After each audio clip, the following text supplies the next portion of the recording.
بسم اللہ الرحمن الرحیم۔ دوستو، السلام علیکم ورحمۃ اللہ وبرکاتہ۔ یہ جو الفاظ ہیں یہ نبی کریم صلی اللہ علیہ وسلم نے ہمیں سکھائے، اور یہ ایک مسلمان جب دوسرے مسلمان سے ملاقات کرتا ہے اس وقت یہ الفاظ ادا کیے جاتے ہیں۔ ان الفاظ کا مطلب کیا ہے؟ السلام علیکم، اس کے دو مطلب ہیں۔ ایک مطلب تو یہ ہے کہ میری طرف سے تم پر سلامتی ہے۔ السلام علیکم، میری طرف سے تم پر سلامتی ہے کا کیا مطلب ہے؟ کہ میری طرف سے تمہارا مال، تمہاری جان، تمہاری عزت، ہر چیز محفوظ ہو چکی ہے، میں اب کسی بھی چیز کو نقصان نہیں پہنچاؤں گا۔ دوسرا اس کا معنی یہ ہوتا ہے کہ السلام علیکم، اللہ تعالیٰ کا نام ہے السلام، تو اللہ تعالیٰ کی سلامتی تم پر نازل ہو۔ ایک میں اس کو دعا دے رہا ہوتا ہوں کہ اللہ تعالیٰ کی سلامتی تم پر نازل ہو، اور دوسرا میں اسے یہ گارنٹی دے رہا ہوتا ہوں کہ تم مسلمان ہو، میں مسلمان ہوں، میں اب تمہیں کسی قسم کا نقصان نہیں پہنچاؤں گا۔ ایک تو یہ دعا ہو گئی، اس حوالے سے بھی ہمیں بہت کوشش کرنی چاہیے کہ ہم سلام کو عام کریں۔ دوسرے نمبر پر سلام کرنا یہ کوئی ایسی چیز نہیں ہے جس سے مطلب نقصان ہو رہا ہے، اور کوئی ایسی چیز ہے جس سے بہت زیادہ زور لگتا ہے۔ السلام علیکم ورحمۃ اللہ وبرکاتہ، یہ الفاظ کہنے سے 30 نیکیاں ملتی ہیں۔ نیکیوں کی ابھی تو مطلب ہمیں نہیں اندازہ ہو رہا کہ کیا چیز ہے۔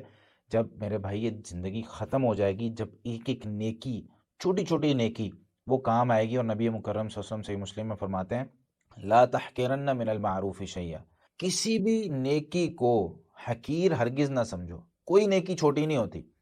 ہم کسی بھی شخص کو ملیں، اس کو سلام کہیں، 30 نیکیاں میرے نامہ اعمال میں آ رہی ہیں۔ السلام علیکم کی 10، ورحمۃ اللہ کی 10، وبرکاتہ کی 10، 30 نیکیاں میں اکٹھی کر لیتا ہوں۔ تو مجھے اور کیا چاہیے؟ صحابہ کرام تو جب چل رہے ہوتے تھے، رستے میں کوئی پتھر یا درخت یا کوئی چیز آ جاتی، وہ چلتے ہوئے اگر جدا ہو گئے دوسری طرف سے جا کر پھر ملے، پھر سلام کرتے، ان کو پتہ تھا یہ نیکیاں ملنی۔ صحابہ کرام بازاروں میں جاتے کہ رش بہت زیادہ ہوتا ہے، لوگ زیادہ ملیں گے، وہاں پہ سلام کرتے کہ نیکیوں میں اضافہ ہو رہا ہے۔ اور یہ بات یاد رکھیں، نبی کریم صلی اللہ علیہ وسلم نے ارشاد فرمایا یہ قیامت کی نشانیوں میں سے ہے کہ بندہ صرف اس کو سلام کرے گا جس کو جانتا ہوگا۔ اگر ہم آج اس دور سے گزر رہے ہیں تو سمجھے قیامت بالکل قریب ہے کہ بندہ صرف اس کو سلام کرتا ہے جس کو جانتا ہوتا ہے۔ مطلب اگر میں کسی شخص کو سلام کر دوں تو وہ میری طرف دیکھ رہا ہوتا ہے، بھائی کیا میں آپ کو جانتا ہوں؟ کہیں ملاقات ہوئی ہے ہماری؟ کوئی مطلب کیا کام ہے آپ کو؟ کوئی عجیب سا ری ایکشن ہوتا ہے آگے سے اگر میں کسی کو سلام کر دیتا ہوں۔ حالانکہ مسلم معاشرے کے اندر تو سلام اتنا عام ہونا چاہیے کہ ہر شخص بار بار ایک دوسرے کو سلام کرے، لیکن یہ سنت اور یہ جو نبی کریم صلی اللہ علیہ وسلم کا جو طریقہ کار تھا، صحابہ کرام کا جو طریقہ کار تھا، وہ ختم ہوتا جا رہا ہے آج۔ سلام کریں، کسی کے روم میں جائیں تب سلام کریں۔ ہاں کچھ آداب ہیں، اس کے طریقہ کار ہونا چاہیے۔ نماز میں بھی سلام ہے، آپ کو پتہ ہے جب نماز میں بندہ مسجد جا رہا ہے طریقہ کار تو یہ ہوتا ہے، نبی کریم صلی اللہ علیہ وسلم نے جو آداب سکھائے ہیں اس میں یہ ہے کہ اگر زیادہ لوگ ہیں، مجلس ہے، اور میں اکیلا جاتا ہوں اور سلام کرتا ہوں تو ان میں سے اگر کوئی ایک شخص بھی جواب دے دے تو سب کی طرف سے سلام کا جواب ہو جاتا ہے۔ اور اگر کوئی وہاں پر بہت سارے لوگ جو ہیں وہ آتے ہیں اور میں اکیلا بیٹھا ہوں، ان میں سے کوئی ایک شخص بھی سلام کرے تو سب کی طرف سے ہو جاتا ہے۔ میں کسی ایسی جگہ پہ جاتا ہوں جہاں کچھ لوگ آرام کر رہے ہیں، کچھ لوگ جاگ رہے ہیں، وہاں پر سلام کرنے کے لیے میں ایسے آواز سے سلام کروں کہ جو سوئے ہوئے ہیں وہ بیدار نہ ہوں، اور جو جاگ رہے ہیں ان لوگوں کو سلام سنائی دے اور وہ اس کا جواب اتنی آہستہ آواز میں دیں کہ مجھ تک پہنچ جائے۔ یہ طریقہ کار ہوتا ہے سلام کرنے کا۔ اور مسجد میں جب نماز پڑھنے کے لیے ہم جاتے ہیں تب بھی اسلام نے ہمیں سکھایا کہ سلام کرنا ہے، اور سلام کا جواب نماز میں بھی دینا چاہیے۔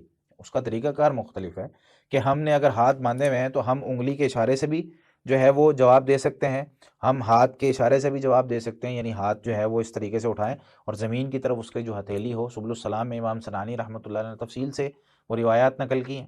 تو سلام نماز میں بھی کرنا چاہیے، لیکن اتنا اونچا نہ کریں کہ بندہ جو ہے وہ جو امام صاحب ہیں وہ قرات کر رہے ہیں یا لوگ اپنی اپنی نماز پڑھ رہے ہیں تو وہ پریشان ہوں اس چیز سے اور وہ قرات ہی بھول جائیں۔ آئیں جو صف میں لوگ کھڑے ہوئے ہیں ان کو سلام کریں، السلام علیکم ہلکا سا کر کے، تو نماز میں شامل ہو جائیں۔ لیکن وہاں پر بھی سلام کرنا ہے، وہاں پر بھی سلام کا جواب بھی دینا ہے، نماز کے اندر بھی۔ تو ہم نے تو اس کو عام طور پہ بھی چھوڑ دیا۔ صحیح بخاری وغیرہ کے اندر روایت موجود ہے، نبی مکرم صلی اللہ علیہ وسلم سے پوچھا گیا کہ سب سے بہترین اسلام کون سا ہے؟ تو آپ صلی اللہ علیہ وسلم نے ارشاد فرمایا کہ تم کھانا کھلاؤ اور ہر اس شخص کو سلام کرو جسے جانتے ہو اس کو بھی، اور جسے نہیں جانتے اس کو بھی، یعنی ہر شخص کو سلام کرو، جان پہچان ہے تب بھی، جان پہچان نہیں ہے تب بھی۔ بھائی مسلم معاشرے میں رہتا ہے نا، ہمارے ساتھ رہتا ہے، ہمارے ملک میں رہتا ہے، مسلمان ہے، اس کو سلام کریں۔ ہم لوگ اس نیکی میں بہت پیچھے ہیں۔ ہمیں اب سلام کو عام کرنا ہے دو مقاصد کے لیے، ایک اللہ تعالیٰ سے نیکیاں لینی ہے، اور دوسرا مسلمانوں کو محفوظ کرنا ہے اپنے آپ سے کہ میں تمہیں نقصان نہیں پہنچاؤں گا، میں تمہیں گارنٹی دیتا ہوں اس بات کی۔ لیکن ہمیں نا یہ ترجمہ سمجھ میں نہیں آتا، تو ہم کیا کرتے ہیں، سلام بھی کر رہے ہوتے ہیں اور دھوکہ بھی اپنے اس مسلمان بھائی کو دے رہے ہوتے ہیں، سلام بھی کر رہے ہوتے ہیں، اس کی زمین پہ قبضہ بھی کر رہے ہوتے ہیں، سلام بھی کر رہے ہوتے ہیں، اسے چونا بھی لگا رہے ہوتے ہیں۔ سلام کا یہ مطلب نہیں ہے جب کہہ دیا السلام علیکم بھائی تم مجھ سے محفوظ ہو، اب تمہیں میں دھوکہ نہیں دوں گا، یہ مطلب ہے سلام کا۔ اللہ رب العالمین سمجھ کر عمل کرنے کی توفیق عطا فرمائے۔